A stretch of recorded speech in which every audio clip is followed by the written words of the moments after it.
My name is Nima, and I'm one of the founders of Blue Lobster. Fishing is not like farming. We often forget that when we're shopping.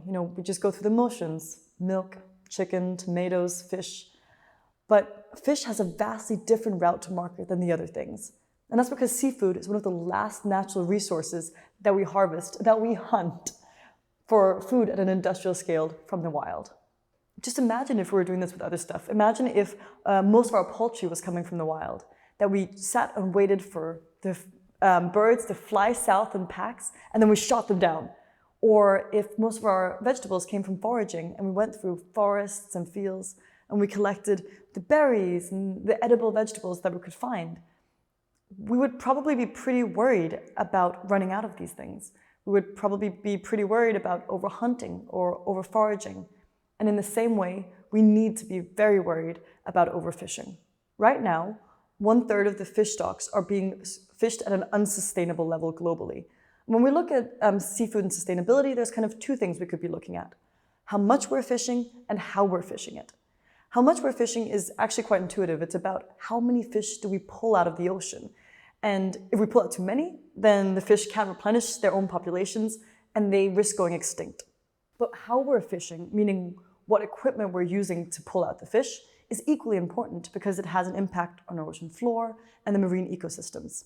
One really harmful fishing method that is used widespreadly right now is bottom trawling.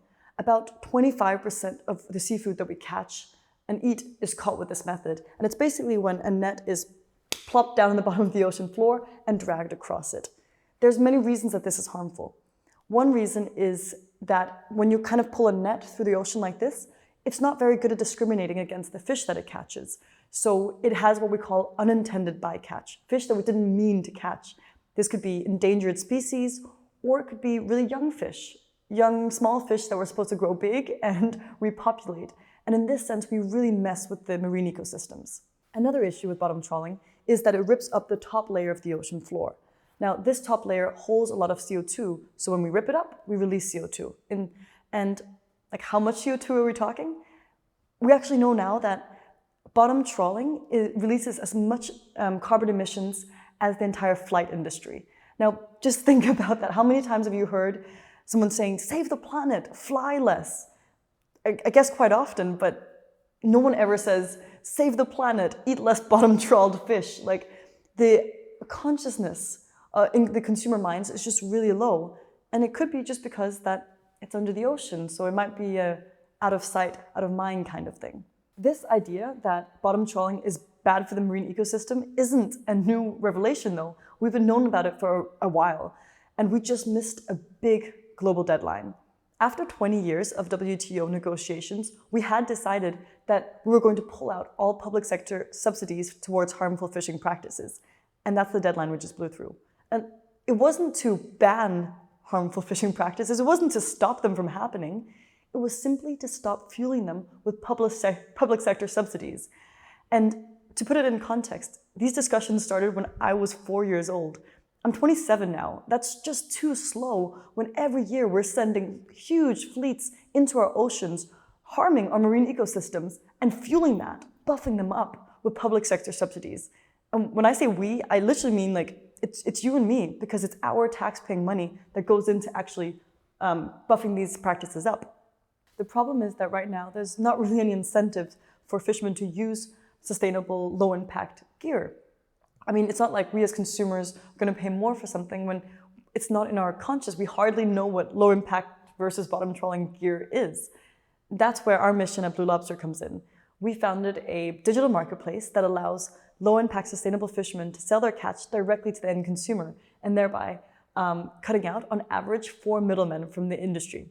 This saves a lot of costs. It saves some packaging, some transport costs, and all of those costs saved, we can pay back to the fishermen. In this way, we're creating an economic incentive in the industry to use sustainable fishing practices. Now, remember that we were talking about two sustainability issues when it comes to seafood: how much we're fishing and how we're fishing it. When it comes to how we're fishing it, we've now established that there are destructive methods like bottom trawling and low-impact methods that need some support in continuing to survive. Regarding how we're fishing, this is regulated through our governments through something we call quota systems. So basically they sit together and they look at how much can we afford to pull out of the ocean without the fish species, going extinct. Then these quotas are given on to fishermen, and each fisherman is told you can catch this and this much. But we have a huge issue when it comes to this as well, in terms of under and misreporting. And if there's underreporting or misreporting in this process, we don't actually know how much we're pulling out. This is also a new focus that we're working with within Blue Lobster. Because imagine if the government says, here's a group of mackerel, we can afford to pull 200 kilos out, but no more than that. That's how much we can afford to take out. If we don't have a proper idea of what we're actually extracting from that population, we don't have a fighting chance to actually regulate that fish stock.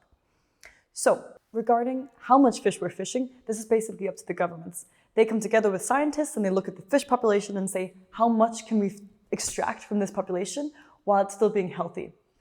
But there is a big issue in the industry around this as well when it comes to misreporting and underreporting of catches. That's basically if you're a fisherman and you're out at sea and you catch 200 kilos of plaice, and maybe you don't have enough quota left, and then you report it as flounder instead.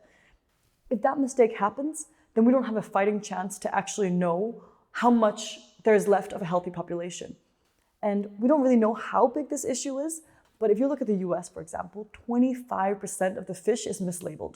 That means if you go to dinner with 3 of your friends and you all look at the menu and order halibut, one of you will not be eating halibut for dinner.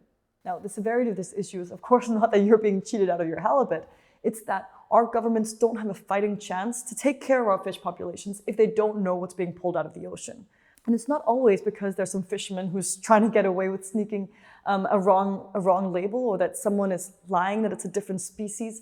Sometimes mistakes also just happen.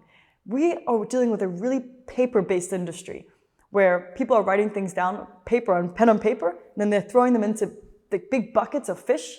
And you know what isn't very water resistant? Pen and paper. And you know what's pretty wet? Fish and ice. When we started Blue Lobster, I'll tell you, we got just buckets of fish and paper where the ink had just bled all over. It was illegible. We couldn't actually see how many kilos there were and what the size breakdowns was. That's why we've decided to take our project a step further as well and include reporting to the ministry as part of our service. So together with a collaboration with the fishing ministry, we have connected ourselves into their quota counting API, so that every time a fisherman uploads his catch onto our marketplace, we also report it directly to the ministry. That means that they have a better chance of keeping track of what's actually being pulled out of the oceans, and that all our customers knows for certain that what they're buying is legally caught and reported. Now, we're on this big mission to disrupt the industry. We want to incentivize fishermen to use proper equipment and to report their catches properly, because these are the 2 things that matter when it comes to sustainable fishing. But there's no way we can do this alone. So we need you guys to join this movement about people who care about how our fish is being caught. On a practical level, this means that you should ask questions to your restaurants, to the places where you buy your fish. And on a structural level, start demanding of our governments that we stop subsidizing unsustainable fishing practices, that we start taking care of our oceans properly. Really hope you'll join us in this journey of saving our oceans before it's too late. Thank you.